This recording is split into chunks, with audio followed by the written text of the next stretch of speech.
दोस्तों good evening. अच्छा, नए साल में जो है शेयर बाजार नए मुकाम पर जा रहा है और आज भी जो है एक नया हाई लगा है और चर्चा करेंगे स्टॉक्स की और मार्केट की, जो हम एनालिसिस करने का प्रयास करेंगे चार्ट्स को देखकर चार्ट क्या कह रहा है।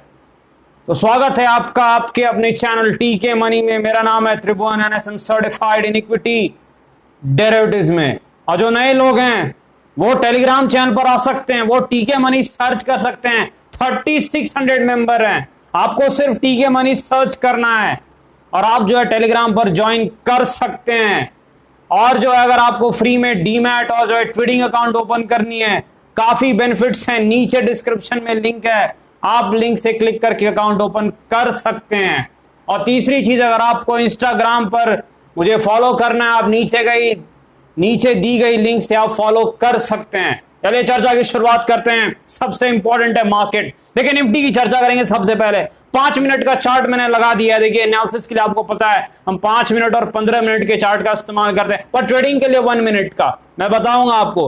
क्या कहा था मैंने आपको सुबह टेलीग्राम पर, याद होगा आपको, कि जैसे ही मार्केट ये जो लेवल है, देखिए आप, ये जो लेवल है 14,080 के आसपास का, जैसे ही ब्रेक करेगा वहां पर एक बहुत अच्छी शॉर्टिंग अपॉर्चुनिटी है, यानी बेचना है, शॉर्ट करना है। और 30 पॉइंट का स्टॉप लॉस था, ये स्टॉप लॉस था अपना, जो हाई था वही स्टॉप लॉस था। एक बार मैं कर देता हूं, ठीक है। तो ये जो हाई था ये स्टॉप लॉस था यहां पर जो है। और मार्केट ने क्या सही ट्रेड दिया। देखिए मैं एक चीज आपको हमेशा बताता हूं, क्यों शॉर्टिंग में मस्त जो है पैसा बनता है, बहुत जल्द बनता है।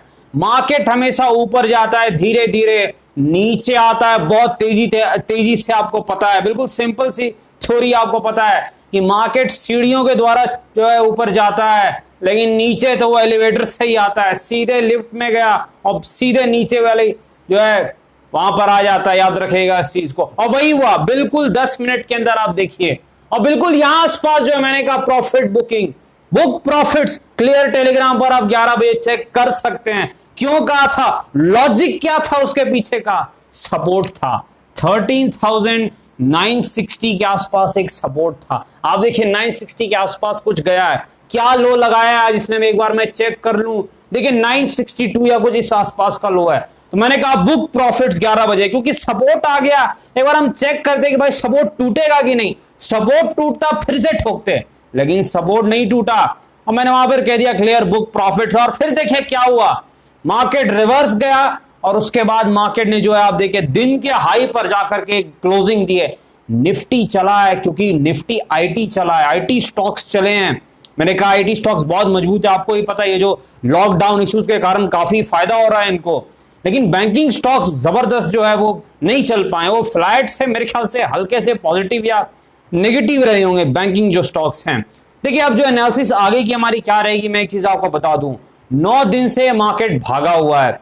टेक्निकली तो बिल्कुल भी कमजोर नहीं है, लेकिन आपको लॉजिक क्या रखना है, भागा हुआ मार्केट है तो सावधानी से काम करना है। सावधानी से काम करने का क्या मतलब है, देखिए पहली बार सपोर्ट बच गया, लेकिन अगर फिर से ये सपोर्ट पे जाता है मेरे ख्याल से इस बार तोड़ देगा सपोर्ट को। लेकिन देखिए अब क्या है मार्केट में, मार्केट मान लीजिए कि 14,000 के ऊपर टिकने लगता है, तो फिर 14,000 पे क्या होगा, पुट राइटिंग होने लग जाएगी। जो ऑप्शन चेन एनालिसिस है, तो ऑप्शन चेन डेटा में क्लियर दिखेगा कि 14,000 में पुट राइटर आ जाएंगे, वो तेजी कर लेंगे, तो फिर 14,000 बच जाएगा अभी 2-4 दिन के लिए। इतना आप याद रखिएगा इस चीज को। तो हमेशा देखिए कभी भी आप काम करें तो एक चीज मैं जरूर कहूंगा, आप ऑप्शन बाइंग बहुत ज्यादा करते हैं मुझे पता है, लेकिन आप एक चीज मैं बता दूं, स्टॉप लॉस पहले लगा लीजिए। आप चाहे सिस्टम में लगाइए, लैपटॉप में या दिमाग में, जहां भी है, एक स्टॉप लॉस लेके काम कीजिए। और फिर जो है आप उसके बाद जो है टारगेट आप देखिए, पहला टारगेट क्या हो सकता है, दूसरा क्या हो सकता है, उस हिसाब से आप काम कीजिए ठीक से, क्योंकि रिस्क मैनेजमेंट बहुत जरूरी है। इस चीज को आप याद रखिएगा। पहली चीज, निफ्टी में अभी भी सपोर्ट वही आसपास है 13,960 के आसपास, ठीक है। पर एक चीज मैं जरूर कहूंगा, इस बार सपोर्ट बच गया, अगली बार आए तो मैं उम्मीद है कि टेलीग्राम पर आपको अपडेट कर पाऊं तो ठीक रहेगा। मेरी जो उम्मीद है कि अगर फिर से सपोर्ट आएगा तो शायद जो है निकल जाएगा, टूट जाएगा, बचेगा नहीं। सपोर्ट बार बार टच होगा तो बचने वाला नहीं। लेकिन अगर ये मार्केट 14,100 पे ऊपर निकल गया तो फिर आपको और 100-200 पॉइंट आ सकता है। मुझे पता है सब लोग बोल रहे हैं गिरना चाहिए, गिरना चाहिए से मार्केट कभी नहीं गिरता है। वो गिरेगा जब सब लोग जो है कॉल खरीद के बैठ जाएंगे और बिग प्लेयर्स पुट खरीदने लगेंगे, तो याद रखिएगा इस चीज को। और टेलीग्राम पर मैं आपको लाइव अपडेट दूंगा, अगर मैं फ्री रहा तो प्रयास करूंगा। काफी जो है आपको फायदा होता होगा, लाइव अपडेट से सीखने को मिलता है। देखिए बढ़ते मार्केट में हमने शॉर्ट करके कैसे काम किया और सही टाइम पे एग्जिट कैसे लिया, आप सीख सकते हैं। क्योंकि एक सपोर्ट आ गया था और वहां पर मैंने कहा नहीं, आज सपोर्ट आ चुका है, कहीं ना कहीं जो है प्रॉफिट 11 बजे के आसपास मैंने आपको बता दिया था, ट्रेड क्लोज कर दिया था। चलिए चलते हैं टीसीएस के पास, चलते हैं। अच्छा स्टॉक है, अच्छी कंपनी है। आपको पहले भी मैंने बताया टीसीएस के बारे में कि आईटी सेक्टर वैसे ही बहुत अच्छा सेक्टर है।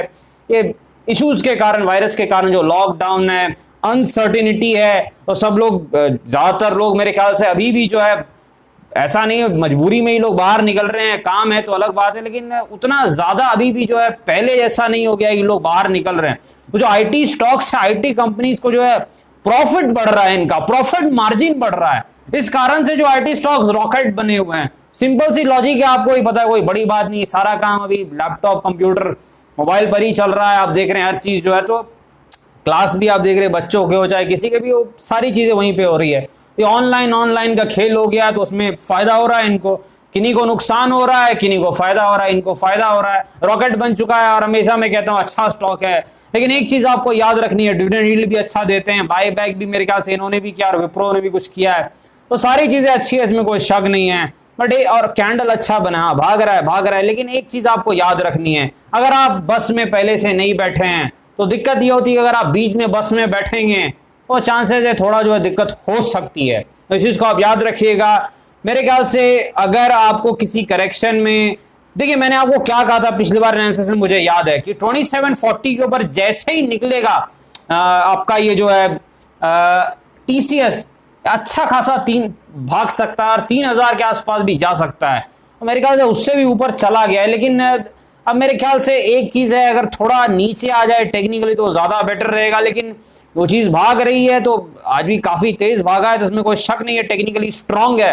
लेकिन मेरे ख्याल से अगर यहां आसपास आ जाए 2800 के आसपास, 2700, ज्यादा बेटर रहता है रिस्क रिवॉर्ड के लिए। बाकी ट्रेडर्स तो ठीक है, जहां जो है दौड़ लग रही है वो दौड़ जाते हैं, ठीक है, कोई दिक्कत नहीं है। रिलायंस इंडस्ट्रीज, देखिए रिलायंस आपको पता है अच्छा स्टॉक है, सबको पता है, पिछले 4 सालों में काफी अच्छे रिटर्न्स रिलायंस इंडस्ट्रीज ने दिए हैं। अच्छा एक चीज है, कुछ न्यूज फ्लो आया है, आपको ही पता है, न्यूज मुझे भी पता है, मैं जो है ज्यादा जिक्र नहीं करूंगा न्यूज फ्लो का, चार्ट्स पर ही ज्यादा काम करूंगा। देखिए न्यूज फ्लो आया, उसके बावजूद अभी भी स्टॉक एक रेंज में है, यानी अभी तक रिलायंस से डिसाइड नहीं कर पा रहा है उसको ऊपर जाना है या नीचे जाना है। देखिए रिलायंस इंडस्ट्रीज में याद रखिएगा, शॉर्ट टर्म में रिलायंस टेक्निकली कमजोर होगा जैसे ही वो 1850 के लेवल को तोड़ देगा, 1850 के टेक्निकल लेवल को तोड़ दे और विथ वॉल्यूम तोड़े। वॉल्यूम बहुत जरूरी है, आपको मैंने बताया है टेक्निकल एनालिसिस क्लास में कि वॉल्यूम कितना इंपॉर्टेंट होता है सपोर्ट रेजिस्टेंस तोड़ते समय। अगर विथ वॉल्यूम तोड़ देगा तो फिर शॉर्ट टर्म में रिलायंस जो है तो थोड़ा जो है दिक्कत दे सकता है। लेकिन जैसे ही 2000 के ऊपर जो टेक्निकल रेजिस्टेंस है, मेरे ख्याल से ये जो 2020 या कुछ आसपास रेजिस्टेंस है, उसके बाद एक नया बुल मार्केट जो है रिलायंस स्टार्ट कर सकता है। तो ट्रेडर्स तो जो है उस हिसाब से ही काम करेंगे, लेवल्स को देखते हुए। मौका मिलेगा तो हो सकता है मैं आपको टेलीग्राम पर अपडेट भी करूंगा रिलायंस इंडस्ट्रीज के बारे में। लॉन्ग टर्म है तो अच्छा स्टॉक है, वो तो बात करने की जरूरत नहीं, आपको पता ही है, कोई ये नहीं, अच्छा स्टॉक है, बहुत अच्छी कंपनी है, काफी चीजें हैं इनके हक में जा रही है, जियो बाकी सारी चीजें भी जो है, तो ठीक है, कोई ये बात नहीं है। ये सिर्फ शॉर्ट टर्म की बात है, जो पोजिशनल ट्रेडर्स होते हैं, स्विंग ट्रेडर्स या इंट्राडे में जो है, उनको जो है चार्ट देकर थोड़ा फायदा होगा, इस चीज को याद रखिए। फंडामेंटली तो बहुत स्ट्रांग स्टॉक है, इसमें कोई शक नहीं है, इस चीज को आप याद रखिएगा और आपको पता भी है, बताने की जरूरत नहीं। वेक्टर्स फूड, देखिए वेक्टर्स फूड में गिरावट बहुत तेज हो रही है, बहुत तेज। काफी सवाल आपके आए थे, सर 570 पे ले लिया वेक्टर्स फूड, अब क्या करें। देखिए मेरे ख्याल से जो है वेक्टर्स फूड वो शायद ठीक लेवल था नहीं, लेकिन मेरे ख्याल से 450 के आसपास ये घूमना चाहिए। एक चीज मैं आपको डिस्क्लेमर दे दूं वेक्टर्स फूड के बारे में, यहां पर इसकी टेक्निकल एनालिसिस करके सपोर्ट बताना सही नहीं रहेगा, क्योंकि एक तो ये नया स्टॉक है, आईपीओ स्टॉक है, इसके चार्ट ठीक से नहीं बने हैं, और दूसरी चीज है कि जो है काफी गिरावट दिखा रहा है। लेकिन एक चीज आपको गौर करनी, यहाँ पर जो गिरावट हो रही है, देखिए 450 के आसपास जो है एक मानसिक लेवल भी, और आज मेरे ख्याल से 460-65 के आसपास है, थोड़ा जो है वहीं आसपास रहा है। तो मेरे ख्याल से टेक्निकली रेजिस्टेंस तो इसका बन गया है 500-520 के आसपास का एरिया। जो बड़ी कैंडल होती है वो रेजिस्टेंस का काम करती है, जो बड़ी कैंडल है वो रेजिस्टेंस का काम करेगी। लेकिन याद रखना है 450 के आसपास हो सकता है, मेरे ख्याल से फंडामेंटली भी वैल्यू होगा। वेक्टर्स फूड में मैं और जो एनालिसिस इसकी करूंगा जो है ज्यादा बेटर रहेगा, लेकिन मेरे ख्याल से 450 के आसपास जब आ गया है, 468 कुछ प्राइस है, तो मेरे ख्याल से जो है यहां से घूमने के चांसेस हैं। लेकिन टेक्निकली ये चीज मैं नहीं कह रहा हूं, ये सिर्फ और सिर्फ जो है एक अंदाजा मैं लगाने का प्रयास कर रहा हूं, क्योंकि टेक्निकली देखिए कोई सपोर्ट तो नए चार्ट में कहां कोई सपोर्ट है, तो वो कहना गलत रहेगा, इस चीज को आप याद रखिएगा। तो विथ प्रूफ या विथ लॉजिक मैं ये नहीं कह रहा हूं, विथ जो है एक कह रहा हूं कि 450 के पास हो सकता है, घूम सकता है। अब देखिए यहां पर प्राइस एक्शन मैं देखूंगा कल परसों, उसके हिसाब से हो सकता है हम जो है काम भी करें, कुछ ट्रेड भी ले, क्योंकि देखिए जब मुझे दिक्कत होती है तो मैं फिर 15 मिनट और 5 मिनट का चार्ट लगाता हूं, वो हर किसी में काम करेगा, वो नया स्टॉक हो पुराना स्टॉक हो हर जगह काम करेगा, उसमें कोई दिक्कत नहीं है। यहां पर चलते हैं आलोक इंडस्ट्रीज के तरफ। मेरे ख्याल से आज जो है गिरावट का दौर रहा है आलोक इंडस्ट्रीज में। काफी सवाल आप लोगों कह रहे हैं आलोक इंडस्ट्रीज के ऊपर, क्या इस बार जो है 27-30 के बहुत बड़े रेजिस्टेंस जोन टेक्निकल जो है अवरोध जो है उसे निकाल पाएगा। मैंने आपको कहा है 60-65% चांसेस तो है कि वहां तक जाना चाहिए। अब देखिए प्रॉब्लम एक ही हुई है, यहाँ पर आपको याद रखना है कि यहाँ पर जो है जब तक ये जो बड़ी कैंडल बनी है आपको सपोर्ट के आसपास है 21, जब तक ये बड़ी कैंडल को खा ना जाए, इसका मतलब क्या होता है 21 से भागा है सपोर्ट से, तो जब तक 21 के नीचे ना चला जाए तब तक मेरे ख्याल से एक उम्मीद है कि शॉर्ट टर्म में एक और दौड़ लगा सकता है। दौड़ कैसे लगाएगा, दौड़ कैसे लगाते हैं स्टॉक्स, जैसे इस हाई को काटेगा, मेरे ख्याल से 23 रुपए कुछ हाई है, 23 रुपए 60-70 पैसे है, तो क्या होगा जिसने खरीदा है जो ऊपर के लेवल पर ब्रेकआउट बायर्स जो है वो आ सकते हैं, क्योंकि अब इसकी सर्किट 10% हो चुकी है, तो यहाँ पर मौका है, जगह है, तो मेरे ख्याल से वहां से फिर एक दौड़ लगा सकता है। कहां तक दौड़ सकता है 27-30 तक, क्योंकि वहां पर जो है फिर हांफने लगेगा, दिक्कत आ सकती है। वो स्टेशन है टेक्निकल रेजिस्टेंस का, मतलब आपको पता है वो एक ऐसा स्टेशन है, तो बहुत भयंकर स्टेशन है, वो निकाल ही नहीं पा रहा है, काफी टाइम से रेंज बाउंड फंसा हुआ है। उम्मीद करते हैं कि इस बार जो है निकाल पाए, लेकिन देखना होगा, देखिए पहले 23.5 को तोड़े, उसके बाद ही जो अगली चाल आएगी इसमें। और टेक्निकली सपोर्ट वही बरकरार है, कोई नई चीज नहीं है, 21 के आसपास टेक्निकल सपोर्ट है। लेकिन देखिए फिर ये सपोर्ट ना आए तो ज्यादा अच्छा, मैं बार बार कहता हूँ, बार बार सपोर्ट पे आना अच्छी बात नहीं होती है, तो बेटर है कि ये 1-2 दिन के अंदर ही जो है घूम करके ऊपर की तरफ की चाल पकड़ ले तो ज्यादा बेटर रहेगा, याद रखिएगा इस चीज को। देखिए अगला जो स्टॉक है मेरे ख्याल से HDFC लाइफ है, अच्छी कंपनी है HDFC लाइफ, 550 के आसपास मेरे ख्याल से था, मैंने डिस्कस भी किया था 560 के आसपास, मैंने कहा था अच्छा स्टॉक है, बहुत फंडामेंटली स्ट्रॉन्ग स्टॉक है, अक्सर मेरे पोर्टफोलियो में ये रहता ही है, ये SBI लाइफ, फिर आपका जो है प्रू, ऐसे प्रू, अच्छी कंपनी है सब, बाय ऑन डिप्स का स्टॉक रहता है, ये कोर पोर्टफोलियो में जो है इन्वेस्टर्स इसे रखते हैं, याद रखेगा इस चीज को। लेकिन अभी जो है डिप्स तो है नहीं भाई, ये तो रॉकेट बना हुआ है, 700 जा चुका है, कोई रेजिस्टेंस तो मुझे दिख नहीं रहा है, क्योंकि रेजिस्टेंस कहाँ होगा, ऊपर में कोई रेजिस्टेंस नहीं है। लेकिन मेरे ख्याल से अगर डिप मिले तो ज़्यादा अच्छा रहता है, ना मिले तो आप कुछ नहीं कर सकते हैं, बस देख सकते हैं। ट्रेडर हैं तो आप ट्रेड जरूर कर सकते हैं, सपोर्ट रेजिस्टेंस थ्योरीज को यूज करते हुए, टेक्निकल चार्ट पैटर्न्स को यूज करते हुए, बट एज ए इन्वेस्टर मेरे ख्याल से ज़्यादा कंफर्टेबल रहता है जब प्राइस नीचे आ जाता है। लेकिन यहाँ पर रॉकेट बन चुका है, तो जब सही वक्त था 540, 560 कुछ प्राइस था, मुझे याद है मैंने डिस्कस किया था और मैंने कहा था बहुत अच्छा स्टॉक है, प्राइस भी अच्छा है इस वक्त पर, और वहां से ये भागा, मेरे ख्याल से 30% के रिटर्न दे चुका है।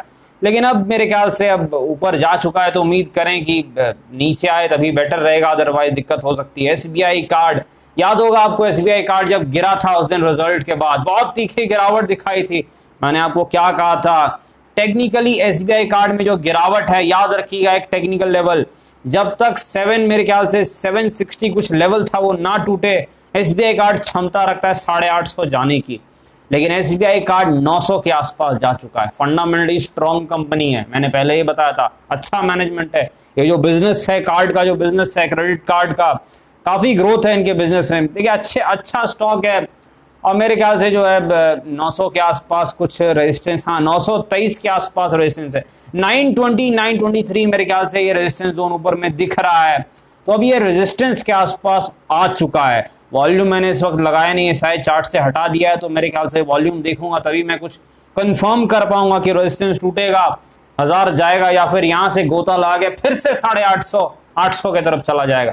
बताना मुश्किल है। वॉल्यूम में लगा लूंगा, फिर अगली डिस्कशन में जरूर चर्चा करूंगा इसके बारे में।